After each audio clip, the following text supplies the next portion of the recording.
നമസ്കാരം, ഞാൻ ശരത്. അപ്പം കഴിഞ്ഞ ദിവസം പോയി ഞാൻ മദരാശി സിനിമ കണ്ടു. ശിവകാർത്തികേയൻ്റെ അമറാന് ശേഷം വന്ന പടമാണ് അമരാൻ.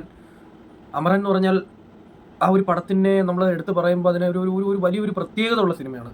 ആ സിനിമ നമ്മളെ വല്ലാതെ ഒരു ഭയങ്കരമായിട്ട് ആകർഷിച്ച സിനിമയാണ്. എനിക്കത് ആ ഇമോഷണൽ സീൻസ്, അതായത് ആ സിനിമയ്ക്കകത്ത് ഉപയോഗിച്ചേക്കുന്ന ഇമോഷണൽ നമ്മളെ ഭയങ്കരമായിട്ട് കണക്റ്റ് ആക്കി കളഞ്ഞു. കാരണം എനിക്ക് ഇത്രയും എന്നെ ഒരു ഇമോഷണലാക്കിയ ഒരു ശിവകാർത്തികൻ സിനിമ വേറെ ഇല്ല. എനിക്ക് അത്രയ്ക്ക് ഇഷ്ടപ്പെട്ട സിനിമയാണ് അമരാൻ. അമരാൻ വൻ വിജയമായിരുന്നു. ഏകദേശം 300 കോടിക്ക് മേളിൽ കളക്ഷൻ കിട്ടിയ ചിത്രമാണ്. അപ്പം ശിവകാർത്തികൻ്റെ തന്നെ ഒരു ബെഞ്ച് മാർക്ക് ചിത്രമാണ് അമരാൻ. അമരാന് ശേഷം വന്ന പടമാണ് ഈ മദരാശി. മദരാശിക്ക് വേറെ കുറച്ച് പ്രത്യേകതകളുണ്ട്. ഇത് AR മുരുകദാസിൻ്റെ പടമാണ്. AR മുരുകദാസ് അറിയാലോ, ഒരു സമയത്ത് തമിഴ് ഇൻഡസ്ട്രിയുടെ പില്ലറായിരുന്നു. അത്രയ്ക്കും ടോപ്പിൽ നിന്നിരുന്ന ഒരു ഡയറക്ടറായിരുന്നു. അദ്ദേഹം ഡൗണായി ഇന്ന് ഫീൽഡ് ഔട്ട് ആവുന്ന വക്കി നിൽക്കുന്നൊരു ഡയറക്ടറായിരുന്നു. അദ്ദേഹം ആണ് ഈ സിനിമ ഡയറക്റ്റ് ചെയ്തിരിക്കുന്നത്. പിന്നെ ഈ സിനിമയിൽ അനിരുദ്ധ് മ്യൂസിക്. ഇതൊക്കെയാണ് ഈ സിനിമയുടെ പ്രത്യേകത. അമരാന് ശേഷം വരുന്ന ശിവകാർത്തികൻ ചിത്രം AR മുരുകദാസിൻ്റെ ഒരു കംബാക്ക് ഒക്കെ കൊടുക്കാൻ, അതായത് കംബാക്കിന് വേണ്ടിയുള്ളൊരു ചിത്രം.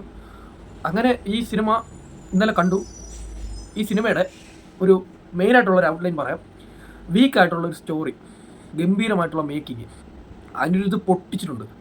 പിന്നെ fight actions top action sequence. പ്രത്യേകിച്ച് വിദ്യുത് ജമാലിൻ്റെ ഒരു സീനുണ്ട്, അതായത് ആശുപത്രിയിൽ നിന്ന് രക്ഷപ്പെട്ടു പോകുന്നത്. അതൊക്കെ ഒരു രക്ഷയില്ലാത്ത ഇത്. പിന്നെ SKയുടെ പെർഫോമൻസ് അടിപൊളിയായിരുന്നു. അടിപൊളി പെർഫോമൻസ് ആയിരുന്നു ശിവകാർത്തികൻ്റെ. അപ്പോൾ ഇതാണ് ഈ സിനിമയുടെ ഒരു മെയിനായിട്ടുള്ളൊരു സംഭവം.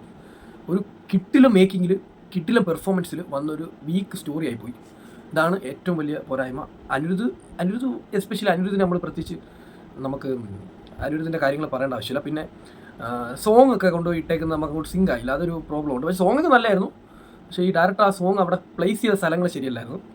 പിന്നെ നടി അറിയാമല്ലോ, ഇതുപോലുള്ള സിനിമകളിൽ നായികയായിരിക്കും നായകനൊരു കൈത്താങ്ങായിട്ടൊക്കെ നിൽക്കുന്നത്. അതുപോലെയാണ് ഈ സിനിമയെ പറഞ്ഞു വന്ന മെയിനായിട്ട് സിനിമയിലേക്ക് കിടക്കാം. തുടക്കം തന്നെ സിനിമ തുടങ്ങുവാണ്, കഥയിലേക്ക് കിടക്കുവാണ്. അപ്പം ബിജു മേനോനാണ് ഇതിനകത്ത് മെയിനായിട്ടുള്ളൊരു ഓഫീസറായിട്ട് വരുന്നത്. ഇവരൊരു സ്പെഷ്യലായിട്ടുള്ളൊരു, നമ്മുടെ കൈതിയിലൊക്കെ കണ്ടില്ലേ, നമ്മൾ ഡ്രഗ് പിടിക്കാൻ പോകുന്നതും റോഡിൽ നിന്ന് സീസ് ചെയ്തിട്ട് കൊണ്ടുവരുന്നതൊക്കെയാണല്ലോ. അതുപോലെ ഇതിനകത്ത് വേറൊരു ഐറ്റം നമ്മുടെ തമിഴ്നാട്ടിലേക്ക് ഇവർ കൊണ്ടുവരുവാണ്. കുറച്ച് തീവ്രവാദി ഐറ്റംസ് നമ്മുടെ തമിഴ്നാട്ടിലേക്ക് ഒരു സാധനം കൊണ്ടുവരുവാണ്. ആ സാധനം കൊണ്ടുവരുമ്പോൾ ആ സാധനം പിടിക്കാൻ ചെല്ലുന്ന കുറച്ച് പോലീസ് കാര്യങ്ങളുണ്ടല്ലോ, അവരാണ് ബിജു മേനോനും കൂട്ടരും. അതിനുശേഷം ഈ ഒരു സംഭവം ഉണ്ടല്ലോ, അതായത് ഈ ഒരു ഗ്രൂപ്പായിട്ട് പോലീസുകാർ നടത്തുന്ന ഈ ഒരു അന്വേഷണത്തിന് സഹായിക്കാൻ എത്തുന്ന ഒരു വ്യക്തിയാണ് നമ്മുടെ ശിവകാർത്തികൻ. പക്ഷേ ശിവകാർത്തികന് കുറച്ച് ഫ്ലാഷ് ബാക്കുകളൊക്കെ ഉണ്ട്. പുള്ളി നോർമലായിട്ടുള്ള ഒരാളല്ല, ഇച്ചിരി ഹാലൂസിനേഷനും ഇച്ചിരി പ്രശ്നങ്ങളൊക്കെ ഉള്ള ആളാണ്. അപ്പം പുള്ളി ഇതിനകത്തോട്ട് കിടക്കുവാണ്, ഈ മിഷനകത്തോട്ട് പോലീസിനെ സഹായിക്കാൻ എത്തുവാണ്. അതിനുശേഷം നടക്കുന്ന സംഭവ വികാസങ്ങളാണ് ഈ സിനിമയുടെ ക്ലൈമാക്സിലെ ഫൈറ്റ് സീക്വൻസ് ഒക്കെ വേറെ റേഞ്ചായിരുന്നു. AR മുരുകദാസിൻ്റെ ഒരു മേക്കിംഗ് അറിയാലോ, അടിപൊളി മേക്കിംഗ് ആയിരുന്നു. പക്ഷേ AR മുരുകദാസിൻ്റെ സ്ക്രിപ്റ്റാണ് ഇവിടെ വരാൻ, സ്റ്റോറി, ആ ഒരു കോണ്ടന്റ് എത്രത്തോളം നമ്മളെ കൺവിൻസ് ആക്കിയെന്നാണ് കാര്യം. പക്ഷെ അത് പറ്റിയില്ല. ഏഴാറും ഗജനിയും തുപ്പാക്കിയും കത്തിയൊക്കെ എടുത്ത AR മുരുകദാസിൻ്റെ ആ ഒരു സാധനം, ആ ഒരു നമ്മുടെ സമൂഹത്തിലേക്ക് കൊണ്ടുവരുന്ന പുള്ളിയുടെ ഒരു പൊളിറ്റിക്സ് ഉണ്ട്, അല്ലെങ്കിൽ പുള്ളിയുടെ ഒരു പുതുമയുള്ള കണ്ടന്റ്, അത് നമുക്ക് വന്നില്ല. അവിടാണ് AR മുരുകദാസ് അടുത്ത കാലത്ത് ഡൗൺ ആവാൻ പോയ കാര്യം. കാലങ്ങൾ കഴിയുന്നതോറും പുതിയ കണ്ടന്റുകൾ പുള്ളിയുടെ ഇന്ന് കിട്ടിയില്ല. അതാണ് പുള്ളി ഡൗൺ ആവാൻ മെയിനുള്ള കാരണം. അപ്പം ഇതിനകത്ത് ബിജു മേനോൻ നീറ്റായിട്ട് ചെയ്തിട്ടുണ്ട്. വിദ്യുത് ജമാലിൻ്റെ അങ്ങനെ ഫൈറ്റ് മതി ഇതിനകത്ത്, നമ്മൾ കൊടുത്ത പൈസ മുതലാക്കാൻ അങ്ങനെ ഫൈറ്റ് സീക്വൻസ് മതി. അങ്ങനെ ഒരു രക്ഷയില്ല കേട്ടോ. കിട്ടിലും സ്ക്രീൻ പ്രസൻസും അദ്ദേഹത്തിൻ്റെ സ്വാഗും അടിപൊളി. വിദ്യുത് ജമാൽ, SK പുതിയൊരു SK, അതായത് നല്ല രീതിയിൽ പെർഫോം ചെയ്തിട്ടുണ്ട്. SKയുടെ മാറ്റം നമുക്ക് നല്ല രീതിയിൽ മനസ്സിലാവും. പുള്ളിയുടെ സൈസും എല്ലാം കൊണ്ടും അടിപൊളിയായിരുന്നു. പാട്ടൊക്കെ അനിരുദ്ധ് നല്ലതായിട്ട് ചെയ്തിട്ടുണ്ട്. പക്ഷേ അത് പ്ലേസ് ചെയ്ത് മാത്രമാണ് മോശമായത്. അങ്ങനെ ഒരു നീറ്റായിട്ടുള്ളൊരു ആവറേജ് ആക്ഷൻ പടം. ആ ആവറേജ് ആവാൻ മെയിനായിട്ടുള്ള കാരണം ഇതിൻ്റെ സ്റ്റോറിയാണ്. സ്റ്റോറി ഭയങ്കര വീക്ക് സ്റ്റോറിയാണ്.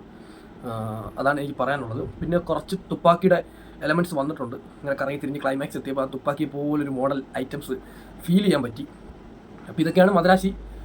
അപ്പം ഇന്നലെ തിയേറ്ററിൽ കണ്ടവരുണ്ടെങ്കിൽ നിങ്ങളുടെ ഒരു അഭിപ്രായം പറയണേ. ഞാൻ ഈ പറഞ്ഞത് കറക്റ്റാണോ ഇല്ലെന്നെങ്കിലും ഒന്ന് അറിയാലോ. ഓക്കെ, പുതിയൊരു വീഡിയോ ആയിട്ട് കാണാം. ഒന്ന് സബ്സ്ക്രൈബ് ചെയ്തേക്കണേ.